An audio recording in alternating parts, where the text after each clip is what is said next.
이 의무사항을 지키지 않았을 경우에 과태료 엄청나게 맞아요. 이거는 임대주택 하나당 3천만 원입니다. 과태료가. 그 혜택 박탈당해요.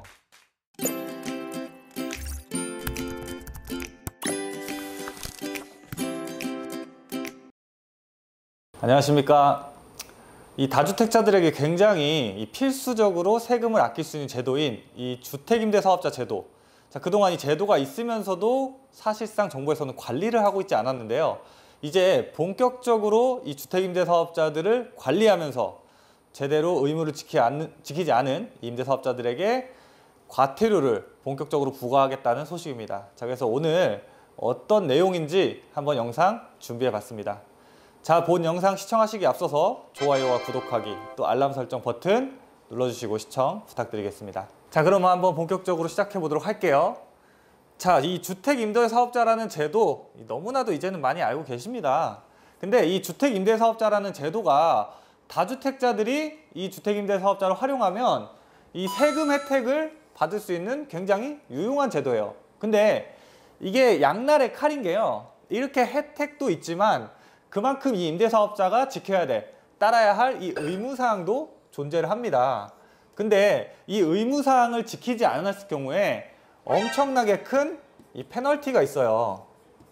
페널티가 있는데, 자, 그동안에는 사실 이게 티가 나진 않았어요, 페널티가. 근데 앞으로는 이거 정말 조심하셔야 돼요. 자, 보면은 임대사업자 세금 혜택 뭐 다들 아시죠? 뭐 취득록세 감면도 있고, 거주주택 비과세도 받을 수 있고, 임대주택에 대한 장기보유 특별공제 등 이거 말고도 또 혜택이 더 있죠. 이렇게 다양한 혜택들 받을 수 있지만 사실 임대사업자의 의무사항이 있는데도 불구하고 이걸 안 지키시는 분들이 너무나 많았어요. 임대 의무기간을 준수해야 된다라든지, 특히나 요거 많이들 이제 안 지키시는데 이 임대료 상승 제한 5%입니다. 요거 안 지키시는 분들 되게 많아요. 임대료 5% 상승 제한이라든지, 아니면은 이 임대차 계약이 이제 뭐 끝나거나 아니면 새로운 임차인이 맞추는 등 이렇게 변동사항이 생길 경우에 이 구청에다 신고를 해야 되는데 또 이 구청에다 신고도 잘 안 하시는 분들이 있습니다. 근데 이런 거 잘 안 지키시면 과태료 엄청나게 맞아요. 보면은 법에 규정된 과태료가요, 어떻게 되어 있냐면 이렇게 다양합니다. 자, 일단 이 주택임대사업자를 등록해 놓고 임대차 계약을 진행하고 있을 그 도중에는요, 어떤 걸 지켜야 되냐면 임대 의무기간이라든지 임대료 증액 제한에 대한 설명을 임차인한테 해줘야 돼요. 이런 거 안 지켰을 경우에 원래 500만 원 이하의 과태료 받을 수 있는 거고요. 또 이 임대차 계약서를 작성하는 거는 이 꼭 표준 임대차 계약서라는 이 양식을 사용해야 되는데, 이 양식을 사용하지 않았을 경우에도 1000만 원 이하의 과태료예요. 자, 그리고 임대차 계약에 대한 신고, 제가 좀 전에도 말씀드렸죠. 임대차가 뭐 기간이 언제고, 뭐 보증금이 얼마고, 어떤 사람이 들어와 있고, 이런 일반적인 내용들, 임대차 계약을 맺게 되면 그런 일반적인 사항의 내용들을 주택임대사업자는 꼭 구청에다가 신고를 하셔야 되는데, 그거 신고 안 했을 때에도 1000만 원의 과태료 있습니다. 자, 여기에 임대 중에는요, 임대료 증액 제한 5% 상한 제한이죠. 요거 안 지키면은 요거는 과태료가 3천만 원이에요. 자, 그리고 임대 의무기간 준수. 자, 요거는 이제 4년, 8년, 이거 임대사업자 뭐 짧은 거든 긴 거든 이렇게 등록하고서 우리가 임대를 주죠. 그 기간 미준수했을 때 이거는 임대주택 하나당 3천만 원입니다. 과태료가. 무시무시해요, 이것도. 자, 그리고 임대차 계약을 꾸준하게 유지해야 되는데 요거 유지하지 않았을 때 1000만 원의 과태료를 부과합니다.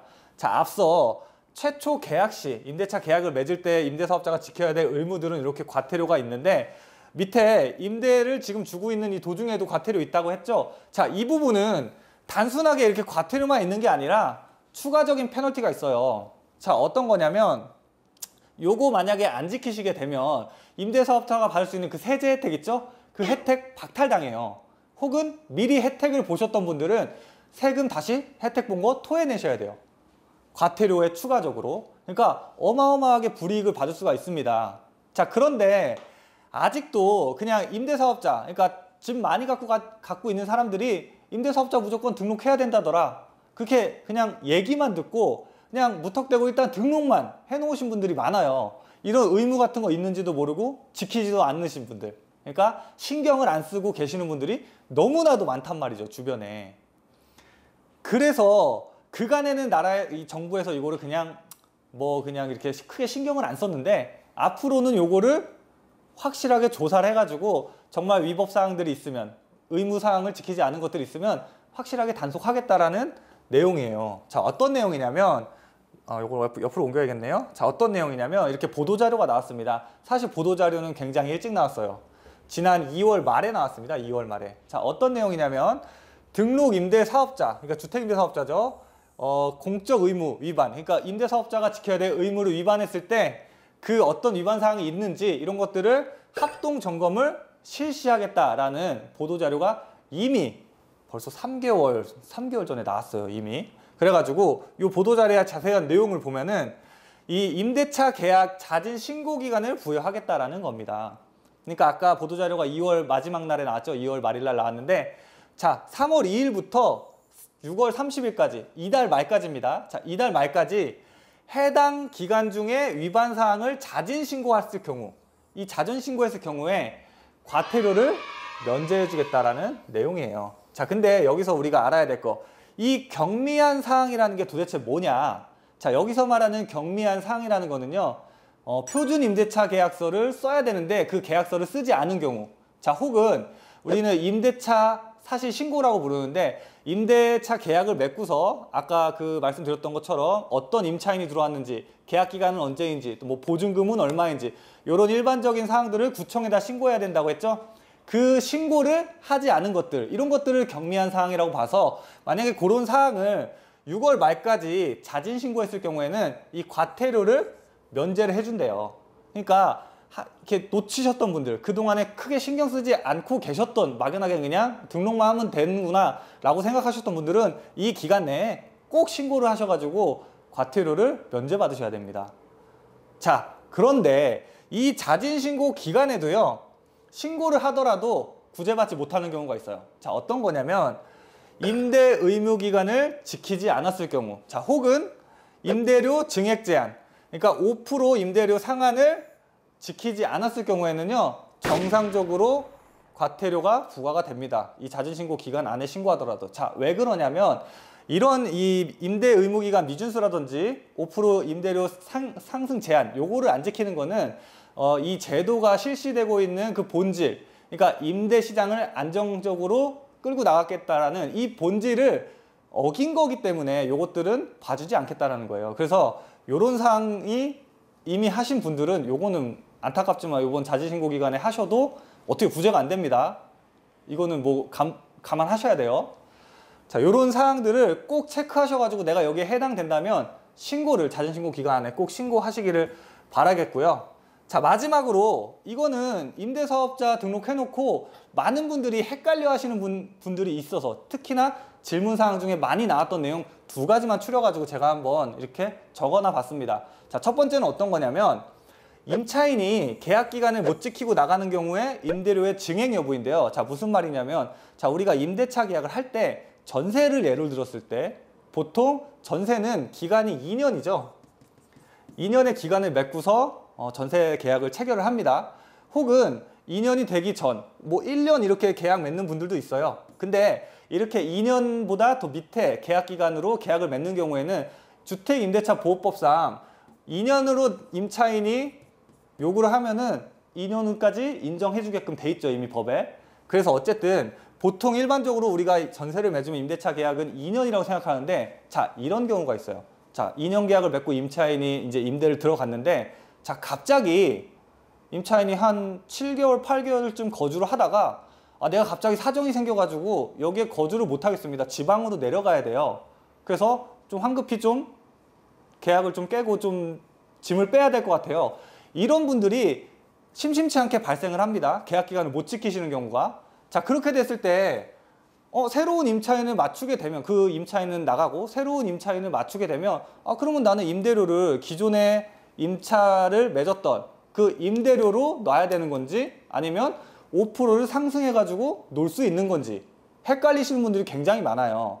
자, 이 법에 써 있는 거는 과거에 계약당 5%라고 써 있었거든요, 법에는. 자, 그러면은 그 법의 그 취지대로 혹은 법에 그냥 써 있는 대로 그냥 해석을 하자면, 아니 임차인이 2년 계약 맺고서 만약에 뭐 8개월 살다가 나갔을 경우에 이것도 하나의 계약이고 또 다시 뭔가 하나의 계약을 또 2년짜리를 맺었을 때 이것도 하나의 계약이기 때문에 그러면은 계약당 5%라고 하면은 이거 올릴 수 있는 거 아닙니까? 이렇게 생각하실 수 있어요. 자, 근데 결론적으로 말씀드리면은 이거 5% 상승 못합니다. 증액 못해요. 자, 이거는 이제 구청에 확인한 사항인데요. 이렇게 5%를 상승하려고 한다면 최소한 계약 기간이 1년은 지나야 돼요. 1년. 이 1년 지나야지만 5%를 올릴 수가 있는 겁니다. 자, 그러면 8개월을 만약에 임대를 들어갔다가 임차인이 나갔다는 만약에 이런 경우에 어떻게 하셔야 되냐면 곧바로 다른 임차인이 들어왔잖아요. 다른 임차인과 계약을 맺을 경우에는 기존에 맺었던 이 임대 금액 그대로 임대를 놓으셔야 돼요. 근데 만약에 내가 5%를 올리고 싶다. 그럴 경우에는 4개월간 공실로 두셔야 됩니다. 그리고 12개월이 지난 후에 새로운 임차인을 맞추게 되면 그때는 5% 올리는 게 가능해요. 그러니까 중요한 거는 최소한 계약 기간 중에 1년은 지나야지만 새로운 계약이 맺어지더라도 과거의 임대료보다 5%를 올려서 받을 수 있다는 점, 요거 꼭 명심하셔야 됩니다. 요 1년. 자, 그리고 두 번째, 또 많이 하는 질문들인데요. 우리가 임대 의무 기간을 주택 임대 사업자들은 임대주택을 등록을 했을 때 임대 의무 기간을 지켜야 된다고 하잖아요. 근데 이게 임대차라는 게 자, 2년 전세 놓고 이 사람이 나가고 나서 또 다른 사람이 들어왔을 때 막바로 다른 사람이 들어오면 상관이 없는데 뭐 시장 상황에 따라서 뭐 공실이 갑자기 좀 생길 수도 있는 거잖아요. 일정 기간 동안 공실이 생겼다가 또 새로운 사람이 들어오고 이렇게 됐을 경우에는 의무 임대기간 계산할 때는 어떻게 계산해야 됩니까? 4년 혹은 8년. 내가 이거 진짜 4년 채운 건지 안 채운 건지 8년 채운 건지 안 채운 건지 어떻게 계산합니까? 요거 궁금해 하시는 분들 되게 많아요. 이 공실 생길 때. 자, 요거 설명드리면은 요거는 조금 나뉩니다. 갈려요. 자, 기본적으로 주택임대차, 그러니까는 이 주택임대 사업자죠. 주택임대 사업자 같은 경우에 법률이 두 가지가 크게 적용이 받아요. 하나는 민특법이라고 하는 민간 임대주택에 관한 특별법 이 하나를 적용을 받고요. 또 요거는 이 민특법이라는 거는 임대사업자가 어떻게 임대주택을 등록하고 일반적인 사항들 이런 것들이 기록되어 있는 법이고 실제로 이 민특법을 통해서 내가 주택임대사업을 등록했을 때 받을 수 있는 세금 혜택 같은 경우는 이제 뭐 소득세법이라든지 조세특례제한법 있죠? 조특법이라고 하는데 이런 그 세금에 관련된 법에 써 있습니다. 이렇게 조금 나뉘어서 보셔야 돼요. 이렇게 공실이 발생했을 경우에 임대 의무 기간을 인정해 주는 거는요. 이 민특법 같은 경우에는 공실 기간이 의미가 없어요. 그러니까 즉 공실 기간을 신경 안 쓰셔도 되고 그 임대사업자 등록증에 보면은 이제 임대 기산일, 그러니까 임대 개시일이라고 부르죠. 이 임대 개시일만 넘어서면 돼요. 자, 무슨 얘기냐? 내가 임대 개시를 만약에 2020년 뭐 4월 1일 날 했다고 할까요? 4월 1일 날 했다 치면은 중간에 임대를 꾸준하게 놓는데 중간에 뭐 공실도 났고 또 그 공실 뭐 한 3, 4개월 이렇게 났다가 또 새로운 임차인 들어왔다가 또 그 임차인 나가고서 공실 뭐 1개월 났다가 요런 거 다 계산 안 하고 그냥 여기서부터 내가 4년짜리 등록했으면 4년, 8년짜리 등록했으면 8년 시간만 지나면은 임대 의무 기간은 인정이 된다라고 합니다. 이 민특법상에. 자, 이거는 구청에다가 직접 담당하시는 담당자에게 전화해서 물어본 사항이에요. 딱히 법에 이렇게 정해진 게 어떤 규정되어 있는 게 없기 때문에 그냥 임대 개시일만 넘어서 기간을 채우시면 된다라고 합니다. 자, 두 번째. 자, 그런데 내가 이 임대사업자를 등록해서 이 세금 혜택을 받을 때 소득세법이든 이 조세특례제한법이든 이런 세금 혜택을 받을 때는 어떻게 계산하냐면요. 이 임대 놓고 나서 임대 기간 중에 공실이 발생했을 때는 이 3개월 미만까지는 인정을 해줍니다. 자, 무슨 얘기냐? 똑같이 2020년 4월 1일 날 임대를 놓고 이제 만약에 8년짜리를 등록했다 치면 2028년 3월 31일까지 하면 만으로 이제 8년을 임대 채운 게 되겠죠? 그 임대를 주는 와중에 만약에 중간에 어떤 세입자가 계약 기간이 끝나고 새로운 세입자 맞출 때까지 공실이 3개월 이내다. 그러면은 그거는 그냥 다 인정해 줍니다. 임대 기간으로. 자, 그런데 만약에 3개월이 넘었어요. 4개월 공실이 있는 후에 다른 임차인이 들어왔다 쳤을 때 지금 1개월이 비지 않습니까? 3개월까지만 인정을 해주기 때문에 그랬을 경우엔 추가적으로 1개월을 더 임대를 줘야 돼요.